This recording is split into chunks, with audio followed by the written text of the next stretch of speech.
This one time, my friend told me that her mom was adopted, and then I convinced her that her grandma probably kidnapped her mom as a baby because I knew her grandma, and there was no way in hell anybody gave Winifred a baby. That woman had been a raging alcoholic since she was like 12. She worked at a liquor store her entire life, and she lived in a rundown one-bedroom trailer. Absolutely nobody stepped foot in that trailer, met Winnie, and was like, yes, you seem like the perfect candidate for adoption. You're exactly who I want to raise my baby. Not even in the 60s did that happen, okay? And so then I got her on board with my whole conspiracy, and we went and started researching babies that had been kidnapped or went missing in the area that her mom was born during that time frame, and we found one that fit pretty well. And so she decided to do an ancestry DNA test to see if she matched any of that baby's family.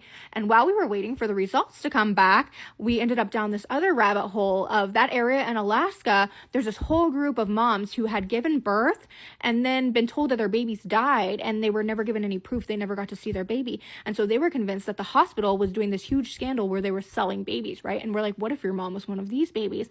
But then the DNA test comes back and she matches her mom's biological father. And this guy messages her instantly. Literally, the day the DNA match hits, he sends her a message and is like, hey, I took every DNA test years ago, hoping to one day be able to connect with the baby that I gave up for adoption. And I'm like, who the heck gave Winnie this freaking baby? And it turns out it was some crazy church scandal. So him and his high school sweetheart got pregnant young, and their families were super religious and did not want anybody to know about this because they were very against teenage pregnancies, very against premarital stuff.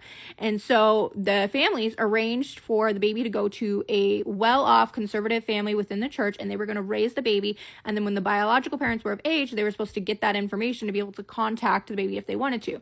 Biological parents end up getting married and having kids of their own, and then wanting to contact the baby they gave up for adoption. The records don't exist because the church did not do what they said they were going to do. Instead, they sold the baby to Winnie for $2,000. So all this time, he thought that his baby was being raised in some conservative, well-off Christian family, but instead, she was raised by Winnie the alcoholic.